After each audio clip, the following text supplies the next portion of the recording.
What's up? How you guys? Thanks for having me back, Andrew. Dangerously enough, he invited me back. You guys, my name's Davy, and I work for a radio show called This American Life, and I also make a magazine called Found Magazine. And what Found is, it's just notes and letters that people find on the ground, on the street. You know, you're walking down the street, you see some crumpled up piece of paper, and you look at it, and it turns out to be some interesting love note or someone's to-do list. People send me that stuff from all over the country, really all around the world, and I just slap it together into this magazine, Found. And what I want to do is just share with you guys a couple of my all-time favorites, and then some of the brand new ones that people have been giving me as me and my brother are traveling around this past few weeks on a 65-city tour around the country. But here's a favorite of mine, and it came from LA, just to give you a sense of the kinds of stuff that people are finding and sending in. This is a note my friend found on the street in LA, a note to Jesse. It says, "Jesse, I did not take anything. I know there's no convincing you once you made up your mind. And although I cannot offer you any other explanation as to what happened to it, that doesn't mean I did it. How could I have? You say your car was locked and Katie had the keys. Anyway, I don't need to take something of yours when I can get my own. It doesn't make sense. But here's a replacement, because I can't stand it when you think I've wronged you. Signed, Mom." And you know she's guilty. Like, I don't even know what she took, but I'm sure that she took it. I live in Ann Arbor, Michigan, and my friend lives down the street. He's talented at finding interesting receipts. And about a year ago, he found this one. It just has 4 items on it. It says gun, ski mask, nerds. This just sounds like an interesting afternoon, right? And then a week later, he found this other receipt. It says chicken ramen noodles, chicken ramen noodles, chicken ramen noodles, chicken ramen noodles, chicken ramen noodles, chicken ramen noodles, 12-pack lubricated condoms. Sounds like an interesting night.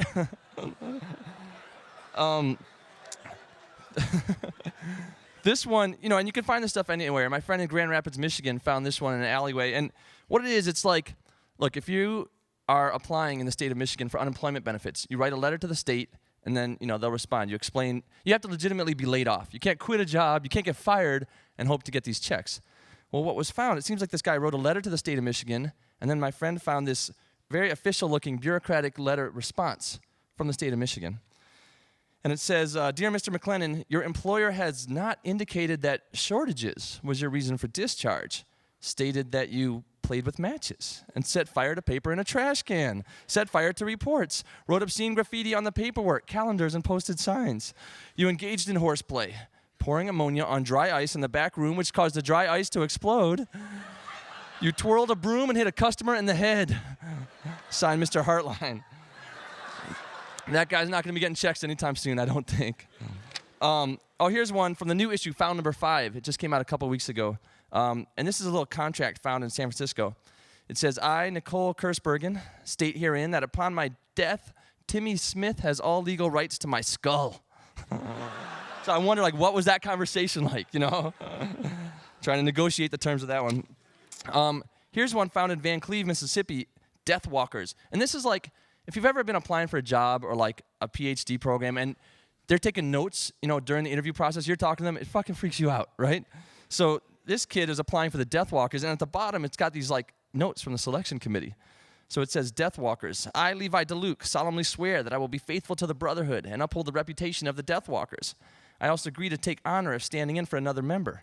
Also, if I'm to fail at a task or get caught, I'm not to bring the rest of the gang down with me. Full name, Levi Michael DeLuke, age, 12. Date of birth, 9/18/92. Location of birth, Rome, New York. Favorite animal, chicken. Religion, Catholic. Personal comments. I want revenge on Aaron Shook. I'm smart. I will be serious about the Death Walkers. Signed, Levi DeLuke." And then below here are the notes from the interview committee. It says, "Levi is definitely a strategic planner. Also very... He's also very physical. We'll see how it goes. Not sure how seriously he takes the Death Walkers. Also have to decide between Levi and Aaron Shook."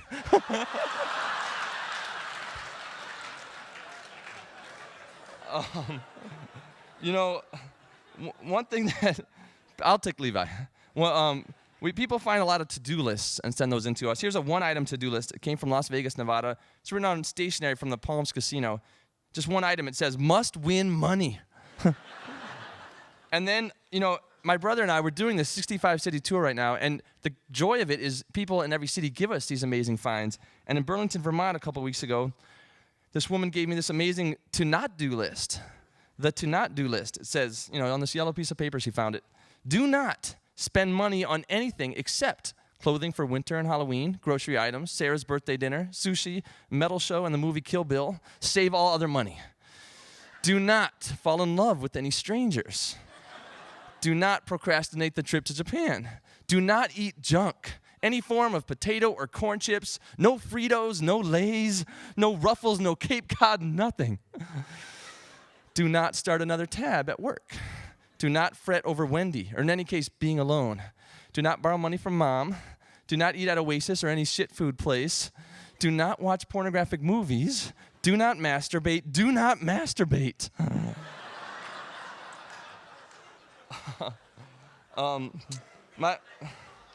Let's see, what else I got? My brother Peter, I call him the world's greatest finder. I wish he was here today because he has written songs based on some of these found notes. And he's amazing. In fact, I got CDs of some of his songs out there in the lobby. But Peter he found this one not too long ago, one of my favorites that he turned up.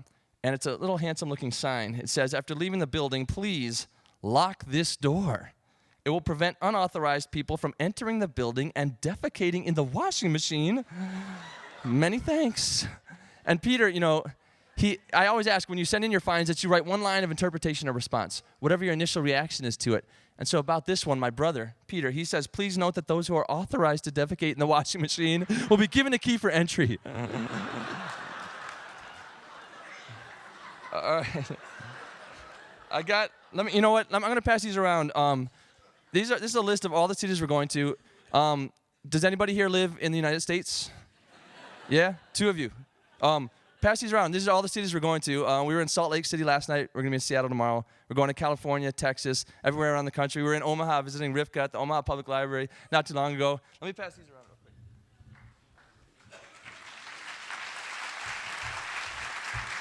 I ain't done. All right. Look, my friend Dan, he lives in Phoenix, Arizona, and he was asking me, what exactly constitutes a found item? Because I got another friend, she's a purist. She says it has to be blowing down the street. And I was being a smart ass. I was like, what if it's just laying on the street? She said, no, it has to be blowing. Well, Dan was at this restaurant, and he saw this sign on the door to the kitchen, a swinging door. It says, caution, door will swing open and nail you. But it wasn't blowing down the street. It wasn't laying on the street. So Dan called me up, didn't know whether to take it or not. And finally he was like, I got to grab this. So he went up there and he was looking around. He didn't want to get caught pulling down the sign. Wham! The door swung open and nailed him. Dan says, be careful when you're picking up found stuff. You might get hurt. I'll share with you about 3 more. This one came from New York City. My friend found these 2 flyers out in the parking lot of this grocery store. The first one, it just says, high-end plastering, taping, and skim coating, over 25 years of experience. Call Jonathan at 212-492-5109. Well, a week later, in the same parking lot, he found another flyer in the same type and everything. It says, full-body central massage for women by handsome masculine man. Call Jonathan at 212-492-5109. That's a versatile dude. And then this one came from Vancouver. It says, ever cut your skin for fun? Sell your ass. Sleep on the street. Do you like pain? Take heroin. If so, let's start a band. Call 246-0882. Leave a message with Jesse. All right, I'm gonna wrap up, I think, with one of my all-time favorite finds. And let me tell you, outside there, I've got a bunch of the Found magazines. This is the brand new issue, Found number 5, the crime issue that just came out. Anyway, the magazines are all $5. There's a bunch of them out there. I got some of my brother's CDs that are worth checking out. And also, I work for this show, This American Life, and Ira Glass is the host of the show. And he knows I do a lot of touring. He said, let's put a CD together with all the stories you've done for This American Life over the years. And we did that. It turned out to have the first story I did for the show was when I went to visit Mr. Rogers. And first I interviewed all my neighbors in Chicago about the conflicts they were having with each other, and then I played the tapes for Mr. Rogers and let him mediate their disputes. And it was amazing because he had all the puppets out from the land of make-believe, like King Friday, Lady Fairchild, were all put in their own 2 cents. There's stories about my mom and this ancient spirit she channels named Erin, and also my mom's deaf, and we went down to Brazil last year to visit this miracle healer, this guy named John of God, to see if we could get her hearing back. and there was people there from all over the world, people with cancer, people with AIDS, people in wheelchairs, and we were down there for a month, so it was a really intense trip. Anyways, that story's on here as well as a whole bunch of others. It's 2 CDs, it's $10.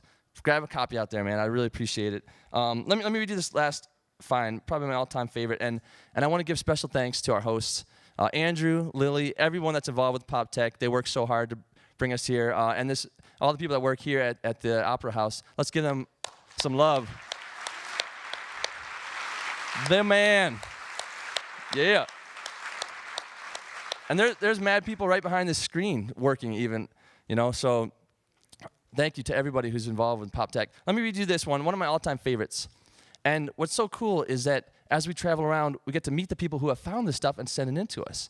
And so in Providence, Rhode Island, I met the woman that found one of my favorites, this one. She found it in her front yard, she told me. The wind had blown it into her lawn. This note in kids' handwriting. And it says, Adventure Club, how to get into the club. You need to know how to climb a fence. You need to like adventure. And then the rules. No messing up the club. Don't bring anything in without permission from Shane or Ethan. You have to be nice to squirrels. And finally, most importantly, you can't tell anyone where or what the club is. So the woman that found this, she thought she might know who Shane and Ethan were. Just some of the neighborhood kids. She'd see them running around with their friends. So she went up to them on the street a few days later and started asking them about the Adventure Club and reciting all these top secret rules. So the kids are shocked, like, how does she know all this classified information? She told them that her dog, named Kismet, had overheard them making up the rules. They were totally speechless. And as they were walking away, she heard the youngest one say to his friend, "Wow, Kismet heard us." We saw her a couple weeks ago in Boston. She said she still likes to imagine the kids being really secretive around her dog after that. You guys, thank you so much for having me today. Peace. Thanks, man. Good to see you. Good to see you.